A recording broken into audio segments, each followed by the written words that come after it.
Hello friends, welcome to the next class of how to learn English. Find out errors हमने कुछ दिन से नहीं किया था सॉरी। अभी मैंने 2-3 दिन पहले वीडियो अपलोड की थी। Okay, so they would have changed their plan. Would have मतलब पास्ट के बारे में सोचा जा रहा है। ये कंडीशनल सेंटेंस है। कंडीशनल की वीडियोस देख सकते हो आप इनको अच्छी तरह से समझने के लिए। They would have change their plan, उन्होंने अपना प्लान चेंज कर दिया होता। ये कंडीशनल टाइप थर्ड है। जब वुड के बाद परफेक्ट टेंस आता है मतलब हैव प्लस थर्ड फॉर्म आता है तो थर्ड मतलब third conditional type third.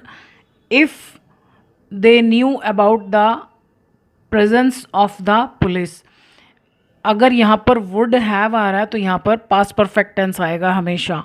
If they had known, अगर उनको पता होता पुलिस की मौजूदगी के बारे में तो उन्होंने अपना प्लान चेंज कर दिया होता।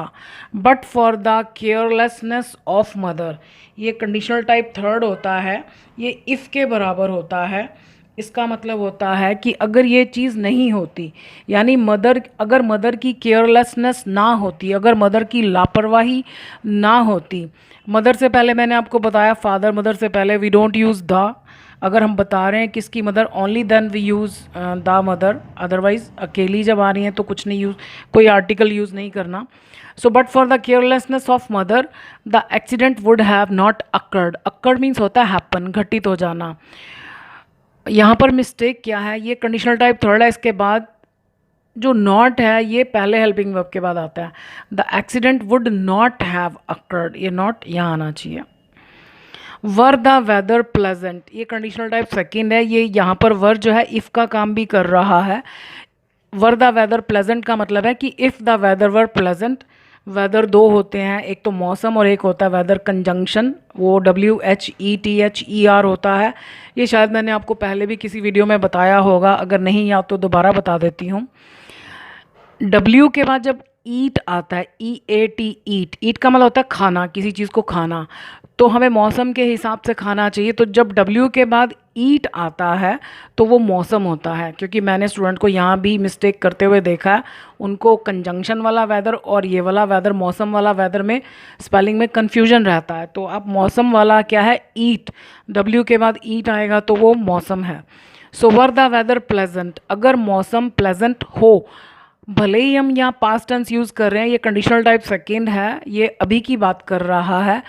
और वो ऐसी बातें करता है जो पॉसिबल ही नहीं है। मान लिया बहुत तेज़ धूप निकली हुई है और हम कह रहे हैं कि अगर ये मौसम सुहाना हो तो हम आउटिंग के लिए जा सकते। अब सुहाना नहीं है तो हमारे कहने से तुरंत तो नहीं हो जाएगा। सो वर द वेदर प्लेजेंट, ये कंडीशनल टाइप सेकेंड है। तो सेकेंड में केवल कुड आना चाहिए, हैव प्लस थर्ड फॉर्म नहीं आना चाहिए। Have plus third form conditional type third में यूज़ होता है, जैसे हमने यहाँ देखा। So we could go for an outing, तो हम बाहर घूमने जा सकते अभी। कंडीशनल की अलग से वीडियोस देख सकते हो जिन लोगों को कंडीशनल्स के बारे में ज़्यादा नहीं पता, क्योंकि जब तक हमें इनके बारे में डिटेल में नहीं पता होगा तो ये हमें अच्छे से समझ में नहीं आएगा। If you will cheat them they will not trust on you in future.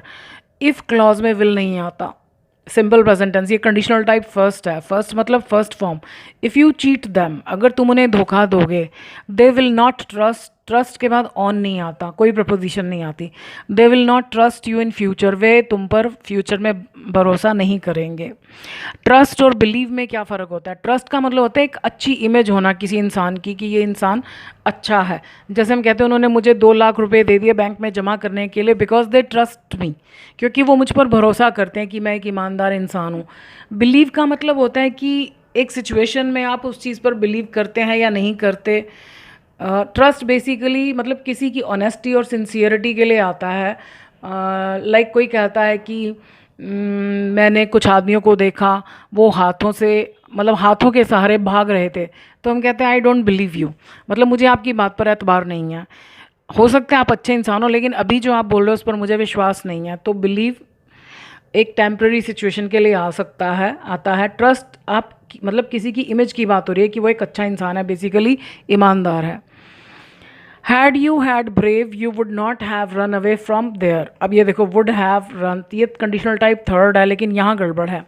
जैसे यहाँ पर वर इफ़ का काम करता है कंडीशनल टाइप सेकंड में, ऐसे ही हैड भी इफ़ का काम कर सकता है। यानी हम चाहें तो इसको ऐसे समझ सकते हैं कि ये हैड यू के बाद है और यहाँ इफ़ है।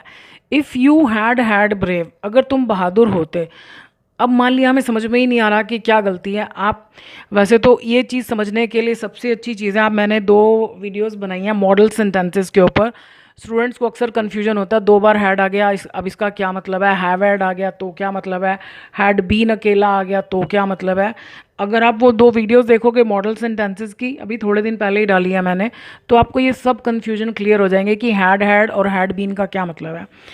तो आप टेम्परेरीली इसको क्या करो कि यहाँ इफ़ लगाओ और ये हैड यहाँ ले आओ। 2 बार हो गया, इफ़ यू हैड हमें फिर भी गलती समझ में नहीं आ रही, तो आप बिल्कुल सिंपल बनाओ, तुम बहादुर हो। हम ये कहना चाहते हैं ना कि पास्ट में अगर तुम बहादुर होते, तो हम प्रेजेंट में बनाते हो तो हम कहते हैं you are brave.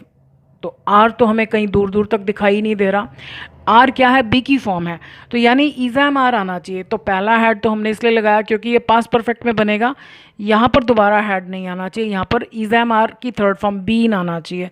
So had you been brave. अब अगर हमसे कोई पूछता है कि इसमें वर्ब क्या है, तो हम कहेंगे बीन, क्योंकि जब हम कहते हैं यू आर ब्रेव तो वर्ब क्या है, आर, तो वही शब्द वर्ब रहेगा। So had you been brave you would not have run away from there. उस समय अगर तुम बहादुर रहे होते तो तुम वहाँ से नहीं भागे होते। Conditional type third. Who did you think has complained against you. ये भी मैं आपको तरीका समझा चुकी हूँ कि डिड यू थिंक मतलब तुमको क्या लगा। अब इसको समझने का एक और आसान तरीका बताती हूँ, शायद पहले भी बताया होगा।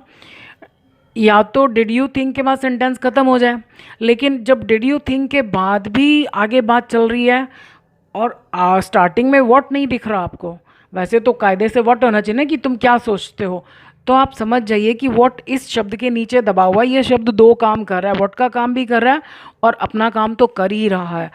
अब इसकी मिस्टेक को चेक करने का एक तरीका बताती हूँ। आप थिंक के फ़ौरन बाद इसको ले जाओ और यहाँ मानकर चलो कि व्हाट यहाँ है। सो ये हो जाएगा what did you think who has complained against you. तुमको क्या लगा था कि किसने तुम्हारे खिलाफ शिकायत की है। अब ये देखो ये पास्ट है, इंग्लिश में ये रूल हर जगह के लिए कि अगर आपकी स्टार्टिंग पास्ट से हो गई, सेकंड वाला पार्ट आपको सुनने में भले ही प्रेजेंट लगे, उसको भी पास्ट में होना चाहिए, तो यहाँ हैड आना चाहिए।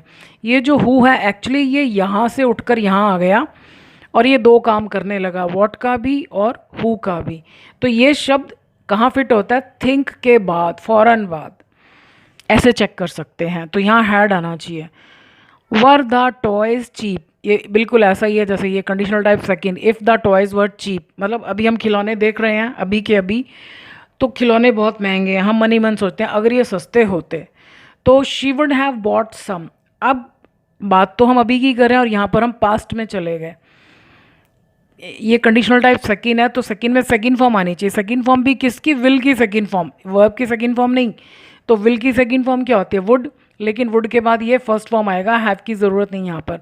शी वुड बाय सम, मान लिया कोई अपने बच्चों के लिए खिलौने खरीदना चाहता है लेकिन उसकी पॉकेट उसको महंगे खिलौने अलाउ नहीं करती, वहाँ केवल महंगे खिलौने हैं, तो हम सोचते हैं अगर सस्ते होते तो ये खरीद लेती, तो अब सस्ते नहीं हैं तो हो भी नहीं सकते।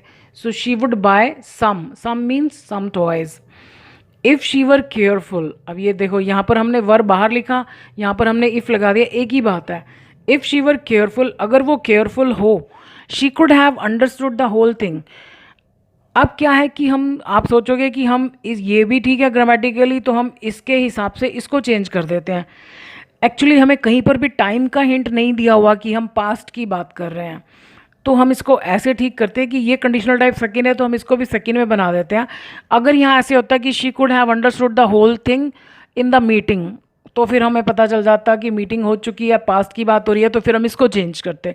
लेकिन अब हमें ऐसा कोई क्लू ही नहीं दिया हुआ तो हम इसको चेंज करते हैं इसके अकॉर्डिंग। तो सेकंड में क्या करना है, ये सेकंड फॉर्म हो गई, हैव की ज़रूरत नहीं, और ये फर्स्ट फॉर्म हो जाएगा। She could understand the whole thing. अब मान लिया कोई खड़ा है लापरवाह सा, तो हम कहते, और खूब गड़बड़ हो रही है वहाँ पर, तो हम कहते हैं अगर ये केयरफुल हो, अब उसकी नेचर नहीं है केयरफुल होने की, तो she could understand the whole thing, तो वो सब कुछ समझ पाती। The students can't be able to give the answers if the teacher will confuse them.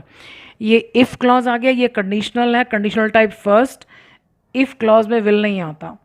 If the teacher confuse them, ये सेंटेंस भी गलत है। ये भी मैंने अक्सर स्टूडेंट्स को देखा गलती करते हुए कि वो कांट के साथ बी एबल टू लगा देते हैं।